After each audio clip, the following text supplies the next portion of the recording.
1963 ബ്രൂക്ലിനിൽ ഒരു സാധാരണ കുടുംബത്തിൽ ജനിച്ച ആളാണ് മൈക്കിൾ.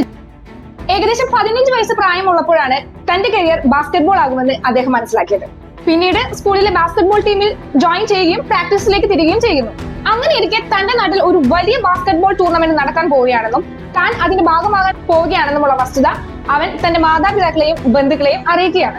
പക്ഷെ അവസാന നിമിഷത്തിൽ ഹൈറ്റ് കുറവാണെന്നുള്ള കാരണം കൊണ്ട് മൈക്കിളിനെ ആ ടൂർണമെന്റിൽ പാർട്ടിസിപ്പേറ്റ് ചെയ്യാൻ അനുവദിച്ചില്ല. മനസ്സ് തകർന്ന ആ പയ്യൻ തന്നെ കൂടി കളി കാണാൻ അനുവദിക്കണമെന്നും കൂടെയുള്ളവരുടെ ജേഴ്സി താൻ എടുത്തോളാമെന്നും അവൻ സ്കൂൾ മാനേജ്മെന്റിനോട് ആവശ്യപ്പെടുകയാണ്. കളി കാണാൻ എത്തിയ അവന്റെ മാതാപിതാക്കളും ബന്ധുക്കളും കൂട്ടുകാരുടെ ജേഴ്സിയും ചുമന്ന് നടക്കുന്ന മൈക്കിൾ ജോർദാനെയാണ് കണ്ടത്.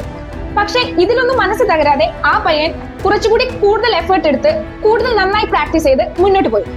അങ്ങനെ തൊട്ടടുത്ത വർഷത്തെ ടൂർണമെന്റിലേക്ക് അവൻ സെലക്ട് ആവുകയാണ്. അന്നത്തെ അവന്റെ പെർഫോമൻസ് കണ്ട ആളുകൾ നിശ്ചലരായി നിന്നു. 21ാമത്തെ വയസ്സിൽ ചിക്കാഗോ ബുൾസ് ടീമിൽ അംഗമാവുകയും 15 വട്ടം NBA കളിക്കുകയും 6 വട്ടം കിരീടം ചൂടുകയും ചെയ്തു. അതുമാത്രമല്ല, ലോകത്തിലെ തന്നെ ആദ്യത്തെ ബില്യനെയർ പട്ടം നേടുന്ന അത്ലറ്റായി അദ്ദേഹം മാറുകയും ചെയ്തു. അദ്ദേഹം ഒരിക്കൽ പറഞ്ഞിട്ടുണ്ട്, to learn to succeed you must learn to fail.